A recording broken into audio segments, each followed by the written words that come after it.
বুমরা খেললেই কি সেই ম্যাচে হারে ভারত? লর্ডস বিপর্যয়ের পরে বিরাট মন্তব্য ইংরেজ তারকার। বুমরাকে টিম ইন্ডিয়ার জন্য অপয়া বললেন তিনি, কিন্তু কেন এমন বিস্ফোরক কথা বললেন তারকা? বিস্তারিত জানতে দেখুন এই প্রতিবেদনটি। জসপ্রীত বুমরা নিঃসন্দেহে ভারতীয় বোলিং বিভাগের সেরা অস্ত্র। আইসিসি র্যাঙ্কিং অনুযায়ী টেস্টে বিশ্বের 1 নম্বর বোলার। ইংল্যান্ডের বিরুদ্ধে বুমরা কোন কোন টেস্ট ম্যাচ খেলবেন? বারংবার ভারতীয় সমর্থকদের এই প্রশ্ন করতে দেখা গিয়েছে। তবে ঘটনাক্রমে বুমরা যে দুটি টেস্ট খেলেছেন সেই 2 ম্যাচেই হেরেছে টিম ইন্ডিয়া। এই পরিসংখ্যানটাই মনে করিয়ে দিলেন ইংল্যান্ডের প্রাক্তনী ডেভিড লয়েড। এই প্রাক্তন ইংরেজ তারকা বলেন, এটা কার্যত অবিশ্বাস্য। কেউ একটা বলছিল যে ও না খেললে ভারতীয় দল যে কয়টি ম্যাচ হারে তার থেকে বেশি ম্যাচ ও খেললে হারে। ও কিন্তু বিশ্বের সেরা বোলার। ওর বোলিং অ্যাকশনটাও ভিন্ন এবং কঠিন, তবে মানুষ হিসাবে ও ভালোই। আশ্চর্য লাগলেও এই পরিসংখ্যান কিন্তু একেবারেই সঠিক।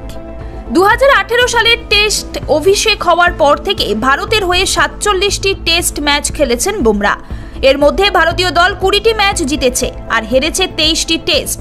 তবে বুমরা ভারতের হয়ে এই সময়ে যে 27টি টেস্ট খেলেননি, সেই টেস্টের মধ্যে মাত্র 5টিতে হেরেছে ভারত, জিতেছে 19টি।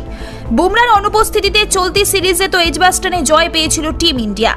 এদিকে 2-1 পিছিয়ে থাকা ভারতের কাছে পরের ম্যাচে হার মানে সিরিজ পরাজয়।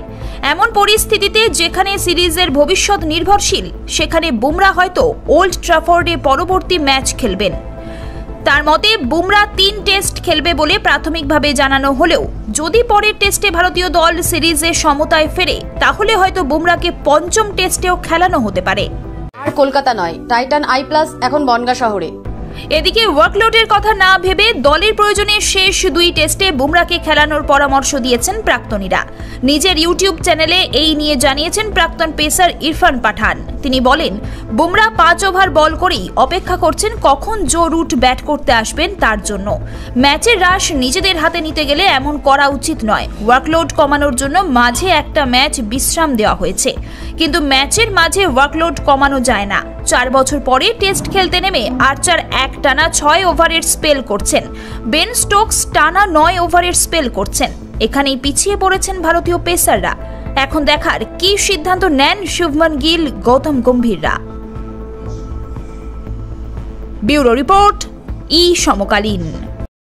ये टाइटन का सनग्लास है एंड इसमें पावर्ड लेंस भी लगा सकते हैं। আর কলকাতা নয়, টাইটান আই প্লাস এখন বনগাঁ শহরে। চক্ষু পরীক্ষা সহ সানগ্লাস, কন্টাক্ট লেন্স পাওয়া যাচ্ছে বনগাঁর যশোর রোডের নিজস্ব শোরুমে।